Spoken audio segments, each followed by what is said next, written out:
Welcome to Badaboom. I'm Troy. On this episode, Chris and I talk about the news that DC Studios is developing an animated Jurassic League movie based on the 6-issue comic of the same name. The story follows an Elseworlds type story where DC's greatest heroes are dinosaurs. Written by Daniel Warren Johnson and art by Juan Gideon, it's a wild story that is the last thing we expected on the docket for James Gunn and Peter Safran's DCU. The animated feature is being written by Minions writer Brian Lynch, with Gunn producing. We discuss how these types of films are potentially what can salvage the growing superhero fatigue audience have. Listen in, and bada boom. Hey, what's up, Troy? How you doing? Good, man. How you doing? I'm pretty good these days, considering there's some DC news to fight back against all the Marvel stuff. It really is, and I really feel like this news of Jurassic League came out of nowhere, but I'm actually really excited for it. What about you? What are your thoughts on it? It's the kind of stuff that makes DC, I think, better than Marvel because they're able to explore these things with like Elseworlds. And because they don't have, and also they're not really organized, they could do fun stuff like this. So it was recently reported by Jeff Sneider, independent reporter who's worked at plenty of reputable movie trades, that DC Studios, James Gunn's producing a Jurassic League animated film written by Brian Lynch, who has actually written Minions, Puss in Boots, a bunch of stuff. And my mind is going 1,000 places, and I can't wait to see a Jurassic League movie where I get to see dinosaurs powerbomb each other. Yeah, I mean, when the news came out, I was like a little bit, I know you read it. I didn't catch it as it was coming out, but literally within like the first 3 or 4 pages, I was like, oh, I get what this is. And I totally agree. It's a really fun story, and it's what kind of sets DC away from Marvel. I'm sure there's people out there that are thinking, why is this coming out? This has like nothing to do with Superman, Batman, like the larger universe that James Gunn is creating. And to me, that's the point. That's like the fun stuff about this is like, you can go watch this fun movie with your kids or read the book, whatever you want to do. And you're like, wow, that was a fun time. I don't have to worry about continuity or Easter eggs or anything. You just get to see a fun take on these characters.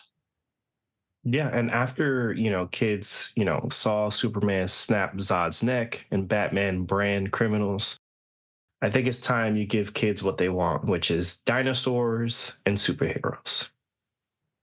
Yeah, and it's definitely kind of appealing to the kid in me because one of the things I loved growing up was extreme dinosaurs. And while that's not doing anything these days, I am more than happy to pay to see Batman, Superman, The Flash, Green Lantern, Wonder Woman, all these characters in a dinosaur form just tear stuff up and fight evil dinosaurs. Like the 6-year-old me is going to come out of the theater and just love seeing this movie. Well, it's great to see them embrace the animation side because Warner Brothers has had a tough couple years on the animation side with some of the movies being canceled, like Acme versus Coyote. You had Scoob, the sequel, get canceled. There's been some reshuffling in terms of like the talent there and all that. And, Warner Brothers has a great history of animation, both like on the big screen and direct to video, especially with the DC stuff like Under the Red Hood, Justice League Doom, Crisis on Two Earths. Like there's a bunch of stuff that they've been able to do. And I think, using animation in this way is kind of what can separate them. We've seen what Sony's done with Across the Spider-Verse, which is really important because we forgive them for Madam Web and Morbius because they continue to give us Spider-Verse movies. So I think this is a really good strategy to have something like this. Like Super Pets was fun, which is similar to this. And I think they feel like, hey, like maybe if we had better marketing or it wasn't a vehicle for Kevin Hart and The Rock and more like character focused, maybe it could work. Because I think Super Pets had some good ideas and stuff like that. But I don't know, Warner Brothers, I never really liked their film animation. Scoob was okay, but like, I don't know, it's not on the level of some of the other major studios. Like obviously like Disney is the king of all this, but even Sony has really pushed things really far ahead. DreamWorks has done really well. But Warner Brothers, with their history, has fallen like really behind in this. So hopefully this gives them the juice they need to get ahead.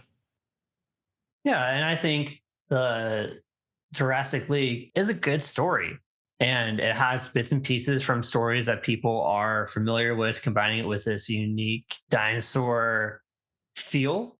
So it's got something that's a little bit fresh, and we just got to make sure, or we hope that they stay as true as possible to the source material and be able to have like that element of fun with it, and not necessarily. I feel like every time a DC project kind of flops, like we're always like, oh, they're in it for the money. They rush this, they do that, and it just doesn't come out the way that fans kind of would want it.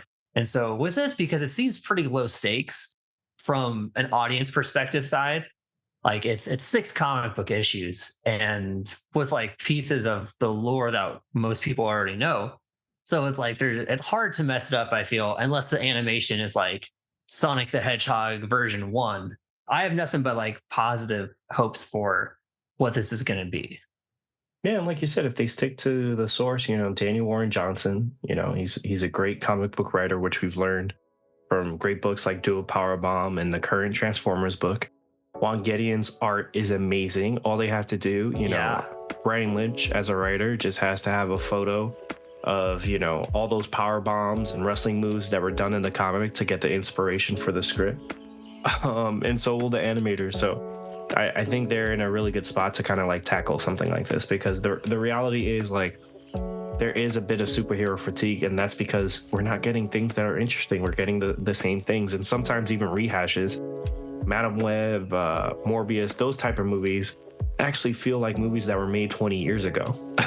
So we're such in like a stagnant place when it comes to superhero films and the genre as a whole. These are the type of things that are going to move it forward. As exciting as the new DCU is, a lot of the characters they've laid out have had movies before, or if they're characters that haven't had movies, like the Authority, like those comics inspired movies that have already come out. So, there is a natural like, hey, some of this has been done in some shape or form. So, the Jurassic League, the closest thing to it would be the Super Pets movie. And, based on the box office of that, not many people saw that. So this will feel fresh to a lot of people. Yeah, definitely, for sure. And if you haven't yet, I would highly recommend pick up this comic book, or you can find it all 6 issues on the DC Infinite app. It's a great read. Let us know what you guys think. Are you excited for the movie? What'd you think of the comic books? And with that, bada boom. Bada boom. Thank you for listening to the Badaboom podcast. Keep the conversation going on Instagram, TikTok, and Twitter. Get in the comments on our YouTube channel and let us know what you'd like to hear next. And please subscribe to the podcast on Apple Podcasts, Spotify, and wherever you listen.